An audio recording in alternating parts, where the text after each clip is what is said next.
또 소외되고 어려운 분들에게 주님 사랑을 나누는 기회가 되어야 할 줄로 믿습니다. 우리 교회도 앞으로 구제 헌금 나누는 통로도 준비를 하면 좋을 것 같습니다. 저도 제가 지난번 설교 때 말씀드린 그 악취나는 노숙자분께 성탄 선물을 하나 드려야 될 것 같습니다. 기대해 주시기 바랍니다. 계속해서 데살로니가 전서를 나누고 있죠. 지난번에는 감사에 대해서 생각을 하면서 내가 어떤 죄인인지, 그리고 삼위일체 하나님이 어떤 분이신지 알아야 진정한 감사가 시작된다라고 말씀을 드렸습니다. 우리 주의 모든 사람들이 이 진정한 감사를 시작할 수 있기를 바랍니다. 우리가 그 도구로 쓰이기를 바랍니다. 그리고 우리의 감사가 깊어지고 넓어져야 된다 말씀드렸죠. 교회 가족들, 또 선교사님들을 위해서 기도하면서 그들로 인해서 감사하고, 더 나아가서 고난이나 환난 중에도 감사할 수 있는 수준들 되시기를 축원합니다. 그리고 우리가 주님 다시 만날 때 우리의 감사가 완성될 줄로 믿습니다. 그 날을 고대하면서 감사로 우리의 날들을 채워가시기를 예수님 이름으로 축원합니다. 오늘은 마땅히라는 제목으로 말씀을 잠깐 생각하겠습니다. 4장 1절에 보시면 너희가 마땅히 어떻게 행하며 하나님을 기쁘시게 할 수 있는지에 대하여 말하면서 더욱 힘쓰라 이렇게 권면하고 있죠. 사람이라면 마땅히 느껴야 한다 이런 걸 인지상정이라고 하지 않습니까? 가끔 어린아이를 내다 버리거나 해친 그런 부모들에 대해서 인면수심 이렇게 얘기하죠.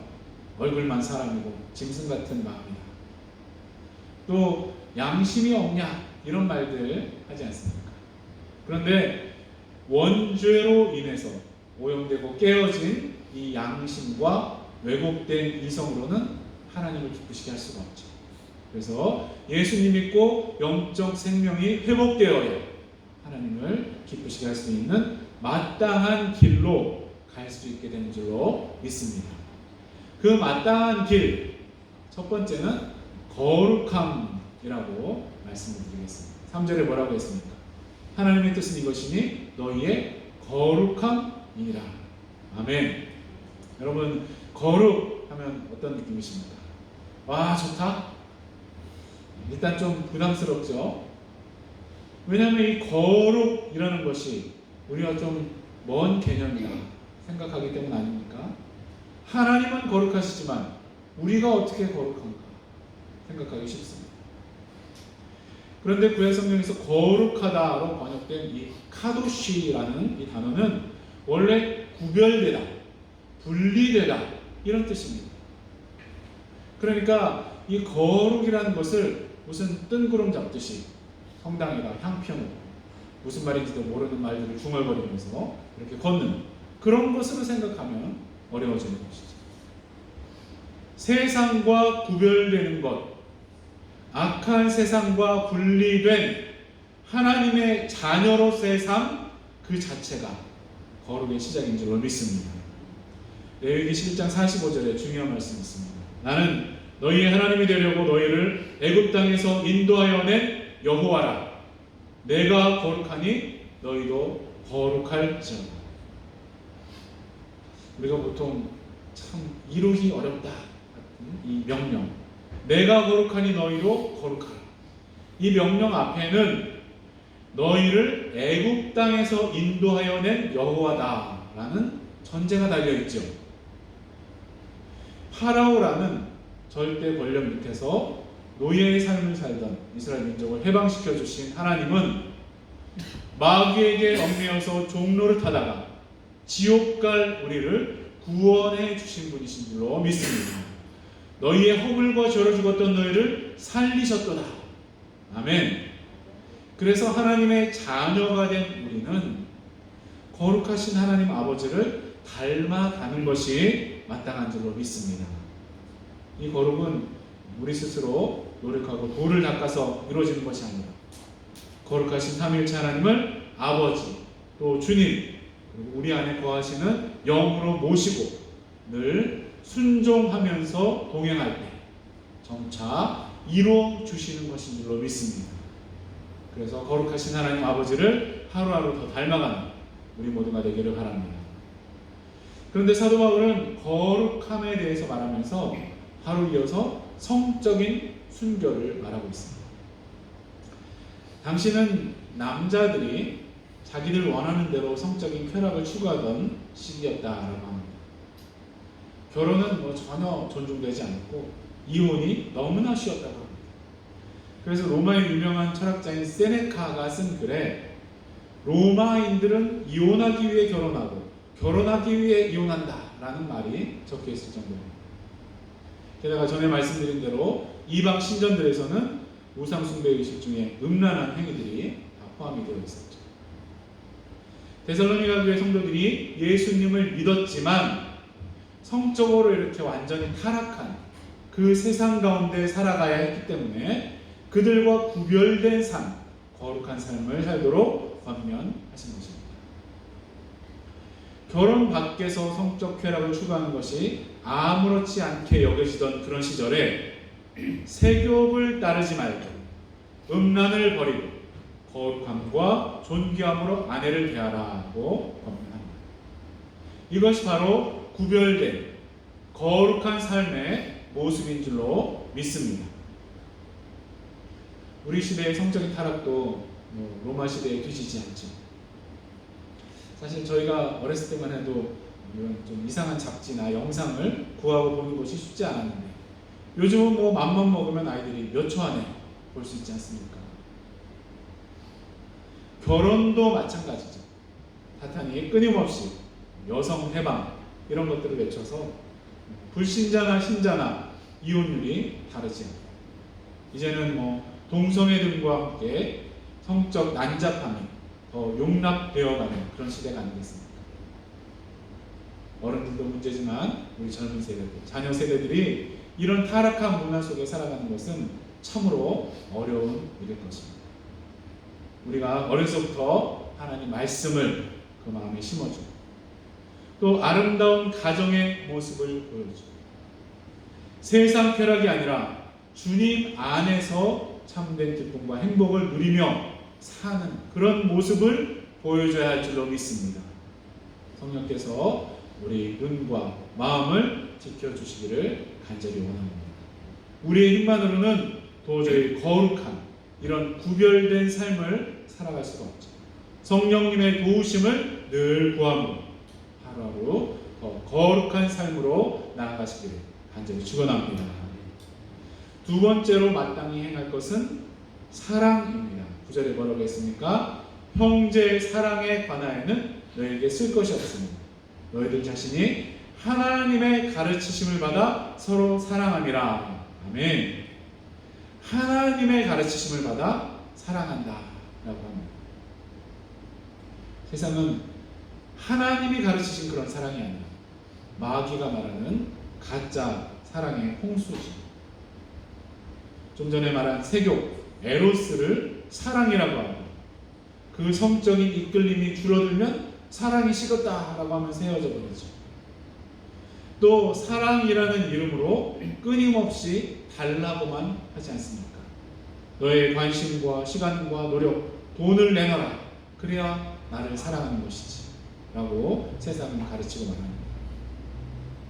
그래서 어떤 아내는 남편에게 하루 몇백 번 메시지를 보내고 답장이 잘 안 오면 사랑하지 않는다라고 합니다. 이렇게 마귀는 집착을 사랑이라고 말하죠. 너무나 많은 부모들이 사랑한다고 착각하면서 자녀들을 집착하고 조종하려고 합니다. 그러니까 아이들이 그 압박을 이기지 못하고 탈선하고 심지어 자살까지 했습니다. 그것은 하나님이 가르치신 사랑이 아닌 줄로 믿습니다. 하나님이 가르치신 사랑은 주는 사랑인 줄로 믿습니다. 아무 자격 없는 죄인에게 은혜를 베풀어 주신 것, 그것이 하나님의 사랑인 줄로 믿습니다. 또 허물과 죄로 죽은 우리에게 독생자 예수님을 보내주신 것이 하나님의 사랑인 줄로 믿습니다. 세상이 마귀가 말하는 짝퉁 사랑이 아니라 하나님이 가르치시고 보여주신 사랑을 바라보는 추구하는 우리 모두가 되기를 바랍니다. 이것도 우리 안에는 없기 때문에 하나님의 영이신 성령께서 우리 속에 충만해 주시면 그 하나님의 사랑이 우리를 통해서 조금씩 드러나게 될 줄로 믿습니다. 아멘. 세 번째는 단정히라고 말씀을 드리겠습니다. 11절 12절을 같이 한 번 더 읽으면 좋겠습니다. 그냥 영어로 읽으셔도 됩니다. 또 너희에게 명한 것 같이 조용히 자기 일을 하고 너희 손으로 일하기를 힘쓰라. 이는 외인에 대하여 단정히 행하고 또한 아무 궁핍함이 없게 하려 함이라. 아멘. 데살로니가 교회 성도들 중에 주님이 곧 오신다고 일도 안 하고 규모 없이 행하는 사람들이 있었다고 했죠. 만약 주님이 내일 오신다고 해도 우리는 주님께서 우리를 두신 자리에서 주님이 맡기신 일들을 성실하게 해나가야 할 줄로 믿습니다. 조용히 자기 일을 하고 성실하게 일하기를 힘쓰는 것이 주님의 뜻인 줄로 믿습니다. 이어서 이는 외인에 대하여 단정히 행하고 또한 아무 궁핍함이 없게 하려 함이라고 말합니다. 성실하게 자기 맡은 일에 힘쓸 때에 재정적인 안정도 허락해 주시죠. 보통 선진국이라고 말하는 나라들이 좋은 것은 어떤 일이든지 성실하게 열심히 하면 살 수 있지 않습니까? 청소만 열심히 해도 살고 애들 학비 낼 수 있는 그런 나라가 좋은 곳이고, 그런 나라에 사는 여러분들은 늘 감사하시기 바랍니다. 너무나 많은 나라들에서 열심히 뼈 빠지게 일을 해도 빚이 늘어나고 노예 계약 같은 그런 압박 속에서 착취당하는 사람들 많지 않습니까? 우리 믿는 성도들은 이런 구조적인 악들에 대해서도 개선하고 저항하기 위해서 힘써야 할 줄로 믿습니다. 성도들이 조용히 자기 일을 하고 손으로 힘써 일하는 것이 외인에 대해서 단정히 행하는 것이다 라고 말하고 있습니다. 여기서 단정이라는 것은 헬라어로 유스케 모노스라는 단어인데 좋은 모양이라는 뜻입니다.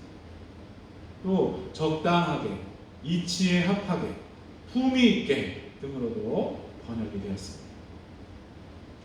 참 많은 사람들이 신앙생활을 한다면서 상식 이하의 행동을 해서 교회에 문을 막고 있죠.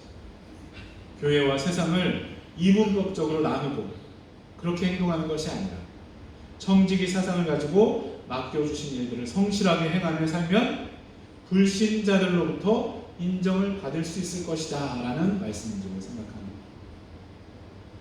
참 갈수록 전도가 어려운 시절이죠. 옛날에는 전도지 한 장 받고 교회 오는 사람도 있었지만 지금은 어렵지 않습니까? 전도할 때 나눠준 선물도 좀 세련되고 유용한 것을 줘야 받습니다.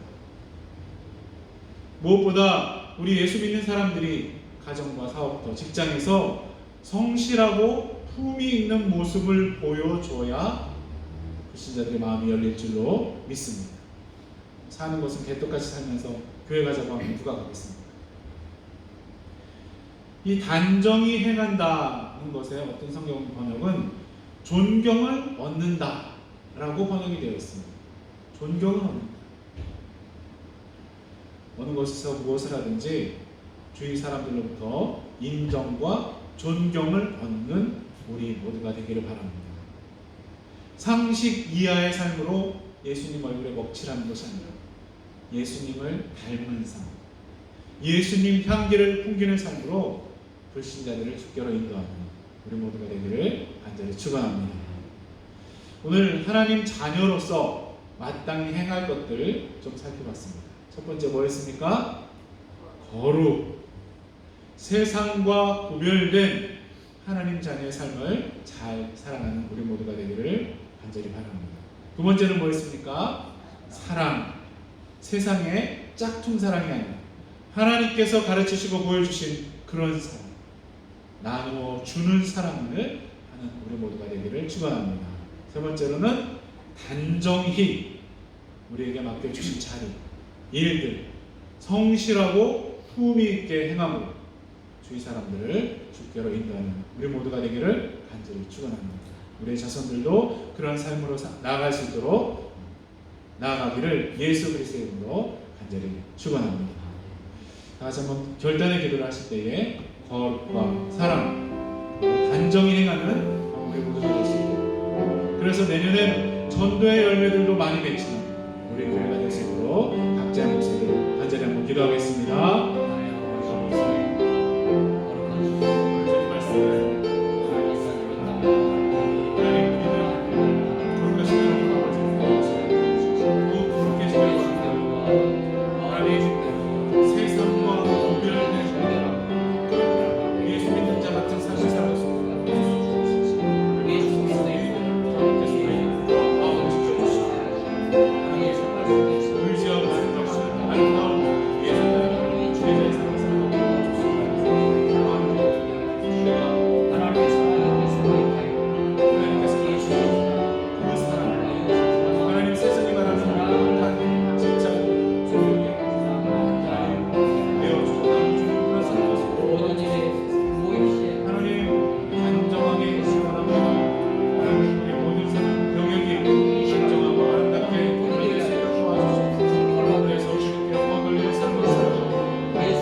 우리를 마귀의 올무에서 건져주셔서 하나님의 자녀 삼아주셨으니 감사드립니다. 거룩하신 하나님 아버지의 자녀가 되었으니 우리도 날마다 더 거룩해지게 하여 주시옵소서. 잘못된 거룩이 아니라 세상과 구별된 참된 거룩의 삶으로 나아가게 하여 주시옵소서. 또한 복생자까지 내어주신 하나님 아버지의 사랑을 우리가 더 배우고 더 연습하며 살게 도와주시옵소서.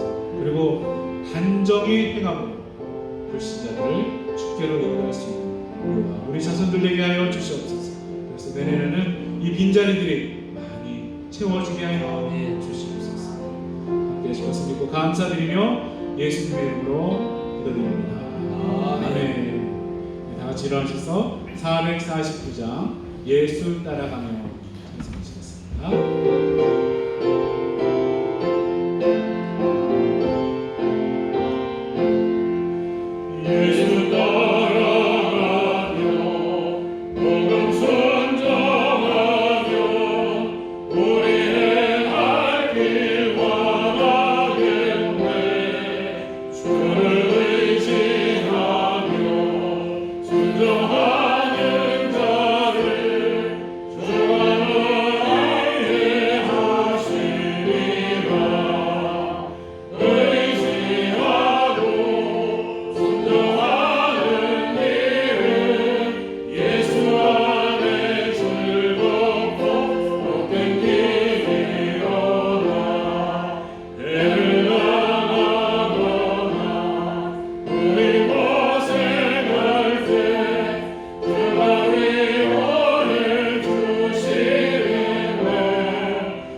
지금은 참된 거룩의 본을 보여주신 예수 그리스도의 놀라우신 은혜와 독생자까지 내어주신 하나님 아버지의 영원하신 사랑, 우리가 거룩하고 사랑하며 단정히 행할 수 있도록 도와주신 성령님의 감동감화 역사하신 우리 주위 사람들을 주님께로 많이 인도하며 살기 원하는 우리와 우리 자손들, 우리와 관계된 모든 분들이 지금부터 영원토록 함께 하시기를 예수 그리스도 이름으로 간절히 축원하옵나이다. 아멘.